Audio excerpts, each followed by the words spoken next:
Co-anchor Danielle Grossman is in a neighborhood near the Blue Dog Cafe right now with an update on the flooding there. Danielle, has that water gone down at all?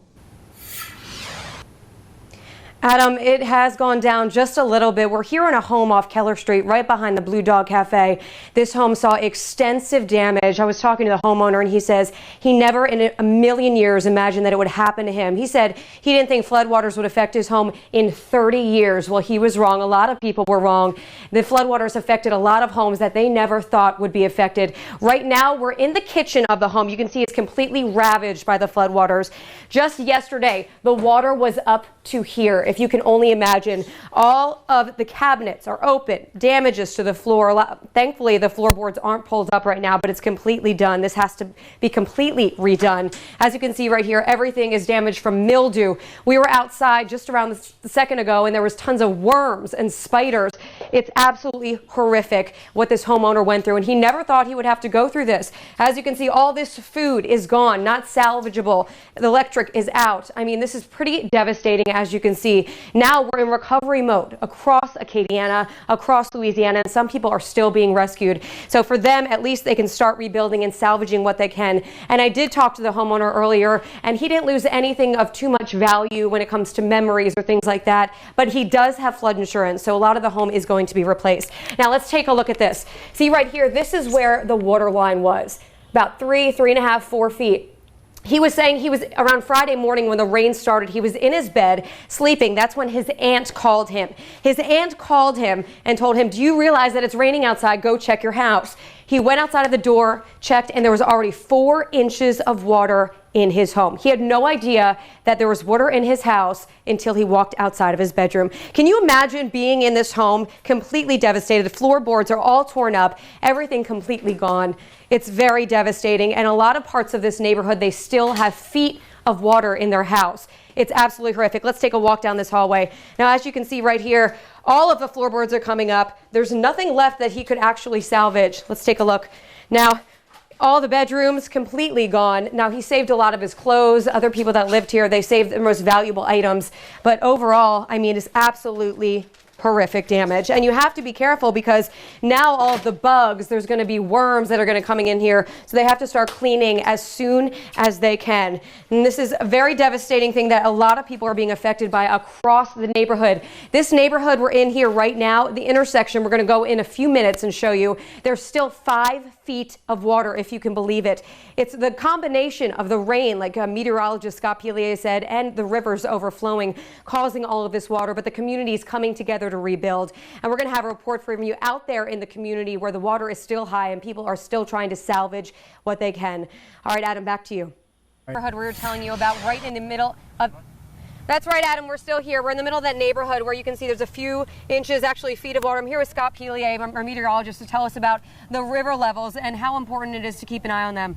Right. The flooding started off with a combination of flash flooding, and then as we went through the early morning hours on Saturday, the rivers started to rise because of that culmination of the very heavy rainfall in a short amount of time. So what happened was the river slowly started to rise above its banks, and it slowly started to climb above major flood stage. That was at 8 a.m. Saturday morning. That's when houses right here started to get floodwaters into their homes. Right now, we're still at 17.58 feet. That's what the river is at right now. It's very high still. The second highest it's ever been on record since record keeping began. So we need to keep an eye on it, obviously, because there's still water flooding this entire neighborhood. As you can see, this truck right behind us is trying to get through, and they're still struggling. Right. So the good news about the Vermilion River, which is just about 3 blocks behind us, is that it is starting to go down. Good news. So we're going to be keeping an eye on it over the next couple of days because still major flood stage is expected all the way through Wednesday afternoon. Thank you so much, Scott. All right, Adam, back to you. Danielle Grossman is in a neighborhood by the Blue Dog Cafe right now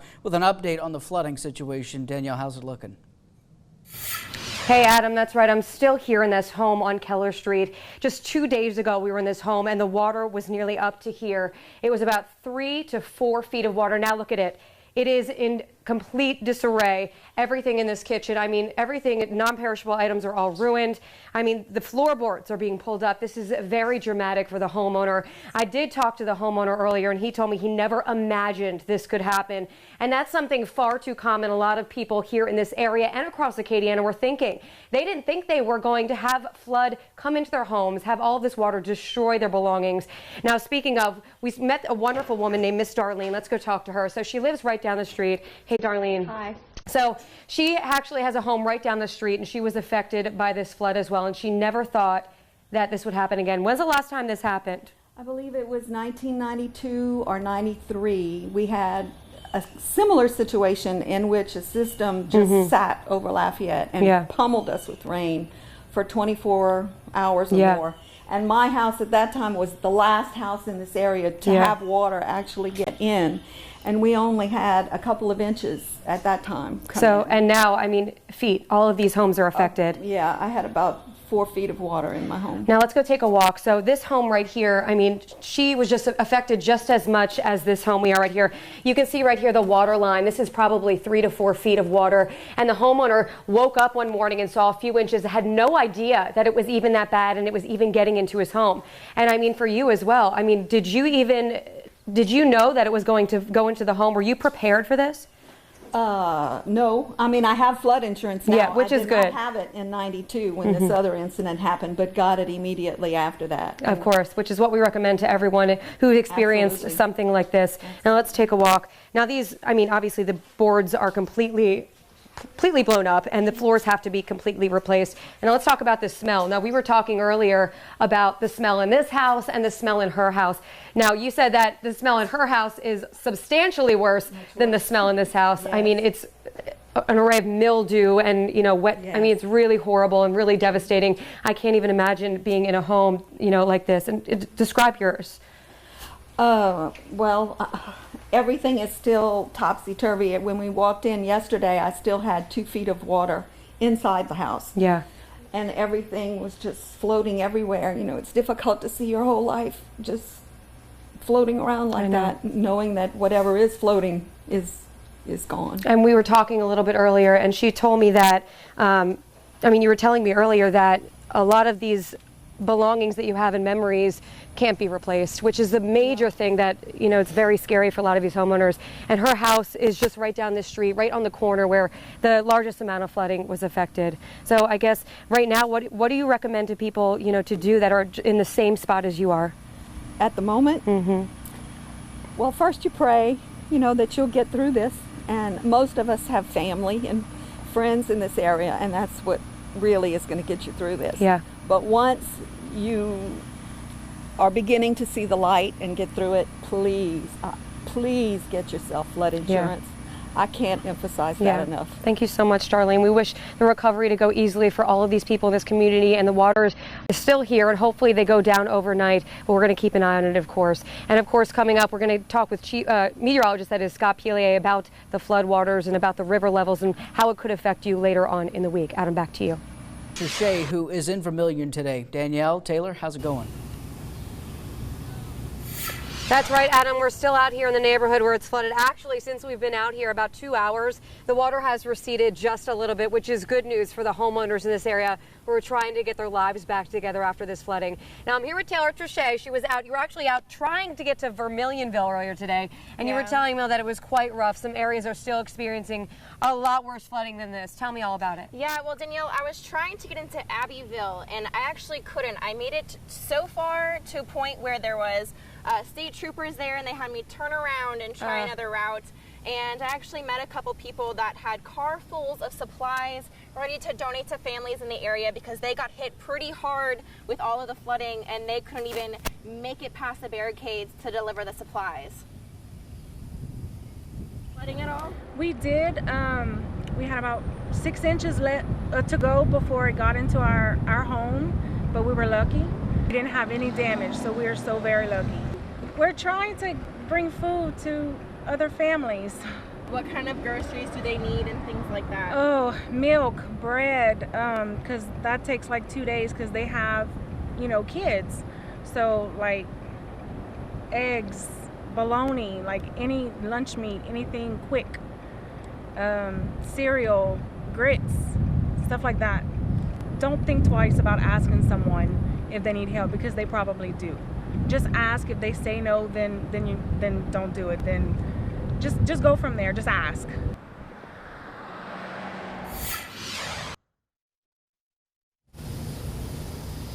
Actually, I tried to get into Abbeville, and I took multiple different routes, and each route I could make it through. There was some flooding on the roads, and I can get through to a point, but then it got to a point where I didn't want to risk it, so I had to turn around and come back. Very smart. Turn around, don't drown. Even though the rain has stopped and you might think you're in the clear right now because the waters are receding, it's still very dangerous in certain areas of Acadiana. Yeah, and you don't know how deep it is. Like this water, it looks shallow, but if you walk a little bit more down that way, it's like up to our kneecaps. Exactly, so that's just an example. Some of these four-wheelers are trying to get through and they just couldn't. Thank you so much, Taylor. Coming up later on in the show, we're going to talk with some people in this community who are actually donating time, food to these people who are displaced from their homes or had to be evacuated, and we'll talk with them coming up later. We'll be right back. Danielle.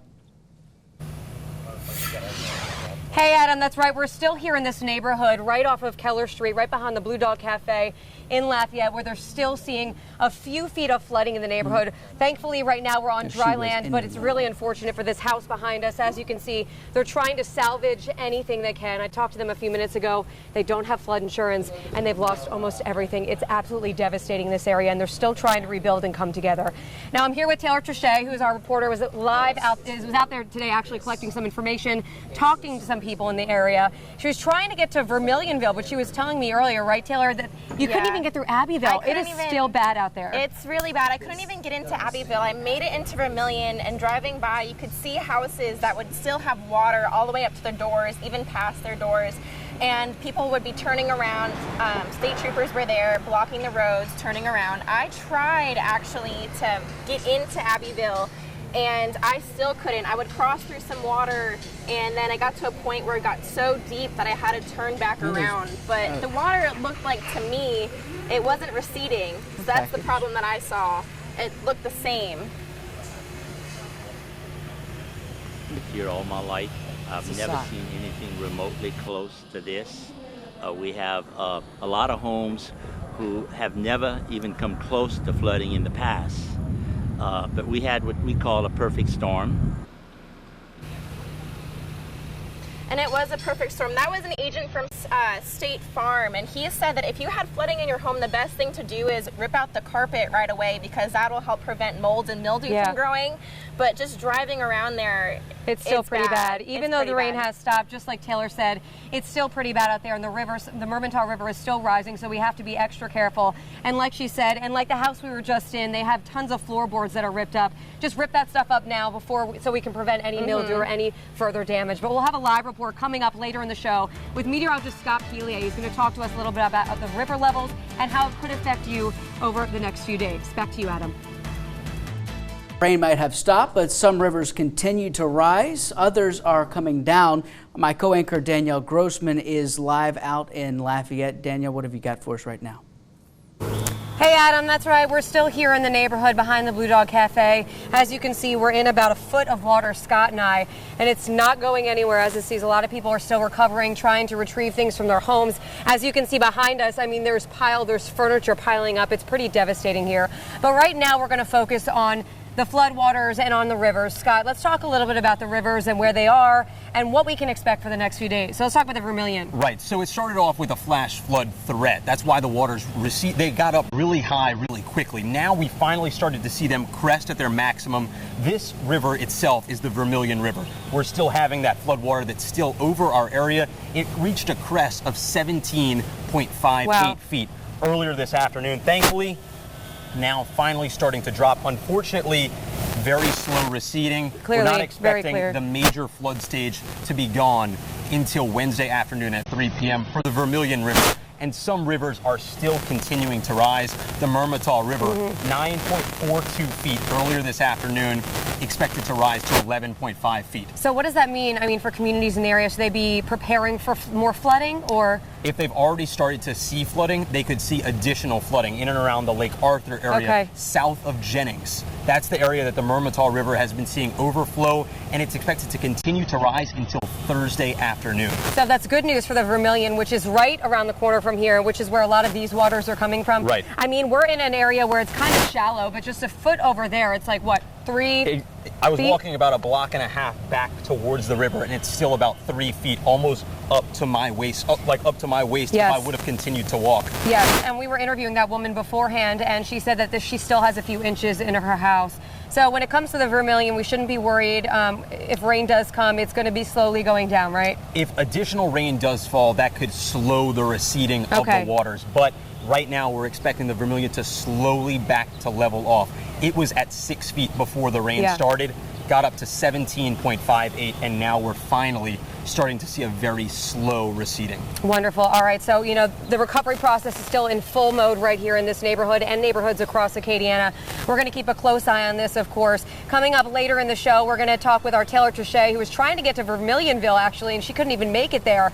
And we're also going to talk to a few neighbors here in the community who are offering free food and free help for everyone in the recovery mode here in this neighborhood. We'll have more after the break. Lafayette right now. She tells us the community is really coming together during this difficult time. Danielle, what are neighbors doing? People have donated their time and are giving away food to people in need here in the community. Now I'm here with Annalise and Ellie, who are donating their time and donating food, people who need it. Why are you guys doing this? We did it really just because there's so many people in the neighborhood who can't even get into their houses right now because the water hasn't receded yet. So we're just trying to help in any way we can. It's wonderful. So we're giving away food and drink. people People are coming together to help everyone. And of course, stay tuned to OccasionFirst.com and Acadiana's KLAF for all of your continuing devastating flood coverage here in Acadiana and across the state of Louisiana. Have a wonderful evening.